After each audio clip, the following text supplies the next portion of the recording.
Hello there and welcome to this Meanwhile Elsewhere on Australia becoming a British colony. So Australia was once described by the historian Thomas Keneally as a sun-struck dungeon at the end of the world. And what we're going to learn about in this Meanwhile Elsewhere is how Australia came to be part of the British Empire as a colony and what actually happened to it during this time, including it being used for the transportation of convicts from Britain in the late 18th and early 19th century before they began to build a prison system back in Britain. So without further ado, let's find out more about how Australia became a British colony. So the main historical concepts that we're going to focus on in this learning, we're going to talk about the word indigenous, which means the original people living in a place within Australia. They are sometimes known as the first peoples in Australia. Sometimes we use the word native to describe indigenous people. We're going to talk about transportation, which is moving people from one country to another. In this context, it's for the purpose of punishment for committing a crime. We're going to talk about a penal colony. Penal is to do with punishment, and so it's a colony that was set up so that people could be sent there as a punishment. A colony, of course, is a place which is controlled by another country as part of an empire. We're going to find out about the Frontier Wars, which is the name of the wars between the white European settlers and the indigenous First Peoples of Australia. And then, of course, we're going to find out about an empire, which is one of our key themes and key concepts, which is when one country controls other countries, such as the Roman Empire, British Empire, Mughal Empire, Mali Empire, and the Mongol Empire. So there's a map of the British Empire. It's one of the most famous maps of the British Empire. Shows the British Empire at its height, the idea of the sun never set on the British Empire, and we can see Australia right down there in the bottom right hand corner. So we can see long way from Britain, but this was an important colony as part of the British Empire into the 19th century. So if you look at some of the maps, we can see here the colonisation of Australia began on the sort of east coast, what Captain James Cook, who we'll find out more about in this presentation, referred to as New South Wales. And we can see that eventually the whole of Australia was colonised, and you can sort of see that steady colonisation was fairly typical of when Britain took control of countries. You can see the same with India there, taking control of coastal regions to start off with before moving further inland. And that's a pattern of colonisation that kind of happens in places like what's now the United States of America as well in the 18th century, when Britain controlled the so-called 13 colonies towards the end of the 18th century, before, of course, America got its independence. In terms of a timeline, this shows you a timeline of the 18th century and when Australia became a British colony. So we can see some of the events that we've already learnt about in our learning, like the Act of Union, which united England and Wales with Scotland in 1707, the Battle of Plassey, when the East India Company took control of Bengal after Robert Clive's victory. We can see there 1759 was when the Battle of Quebec took place, when Britain took control of territory in North America. That's the so-called 13 colonies. 1770 is the year that Captain Cook arrived at Botany Bay. The American War of Independence took place from 1776 to 1783, and then in 1787 was when they first began to transport convicts, prisoners from Britain out to Australia. So that just shows you a bit of a timeline of key events. So let's find out about Captain James Cook. Well, Captain James Cook was an English explorer. He was born in 1728 in the village of Marton, which is now in Middlesbrough. And now in 1736, he moved to Great Ayton, where he would often climb Rosebery Topping to get away from things. So some of you might know Rosebery Topping. You might have been up there to look at the views, and you know that just not far from there is the Captain Cook Monument. In 1745, the age of 16, his family moved to the small fishing village of Stades, where it was reported he found his love for the sea, and he would often travel to the nearby town of Whitby later on for work. So Captain Cook went on to become a famous explorer, and in 1770 he landed at Botany Bay on the east coast of what then was called New Holland, in what would later become known as Australia, and Cook himself named the land New Wales and claimed them for Britain, and the land would later be known as New South Wales. And it was said that Captain Cook, he named it New Wales because simply he thought the coastline looked like Wales, so that's why it was called New South Wales. Now, the British people who colonised Australia in the late 18th century believed that the land was known as Terra Nullius, which means nobody's land. Now, the first peoples who were already living there, Aboriginal Australians, were already living in Australia, were there already, and they were what are known as indigenous people.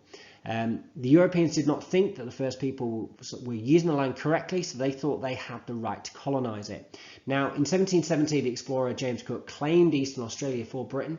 And remember, in our inquiry, we learnt about the bark shield, which is still in the British Museum. And that tells the story. It's an important source for telling the story of that first meeting between white Europeans and the indigenous people. So the British government subsequently set up a penal colony in 1787, 1788, and transportation, which is forced migration, was a common punishment for convicts in the 18th century. After the loss of the 13 colonies, after the American War of Independence, which ended in 1783, Britain needed a new penal colony, and distant Australia seemed like the perfect location. So in 1788, 11 British ships arrived in Australia, and the first fleet, as it became known, carried hundreds of convicts and Navy officers who established New South Wales as Australia's first penal colony. Now, this was on the territory of the Terra Nation.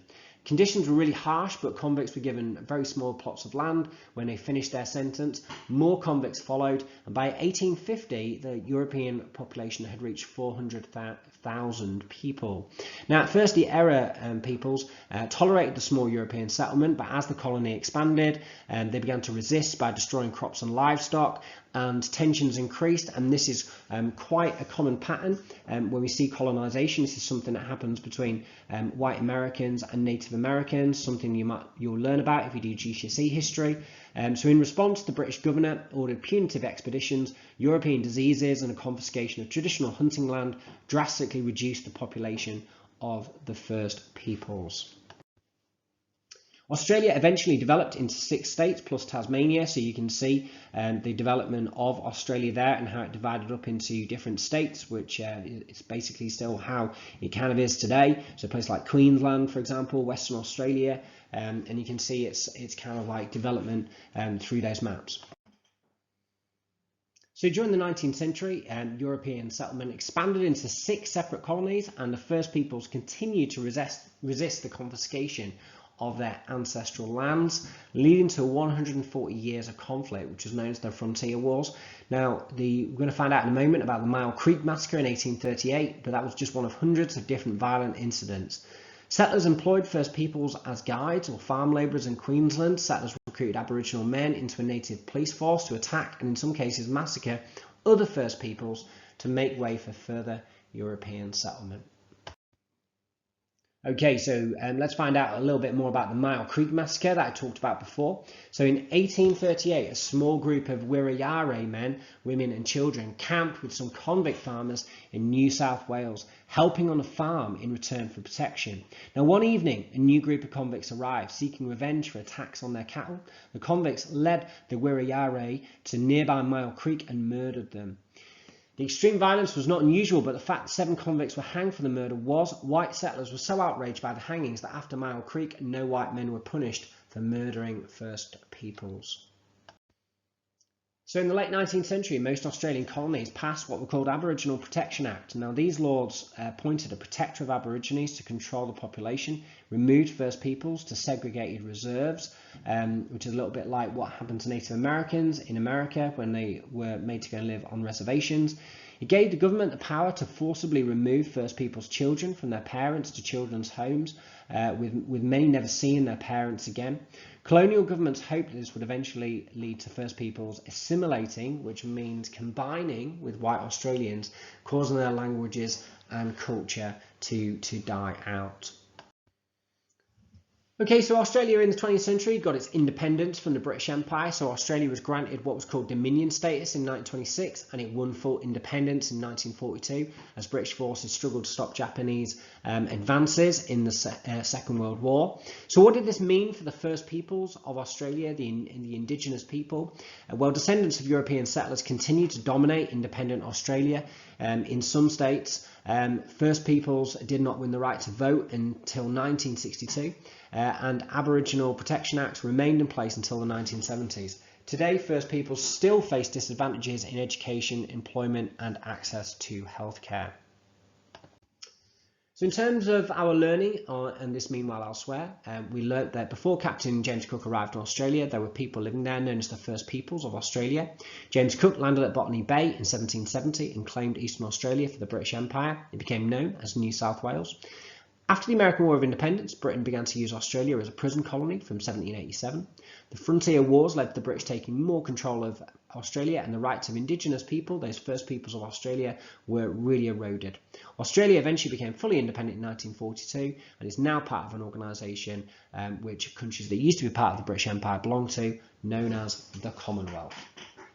Okay, thanks for listening. Bye bye.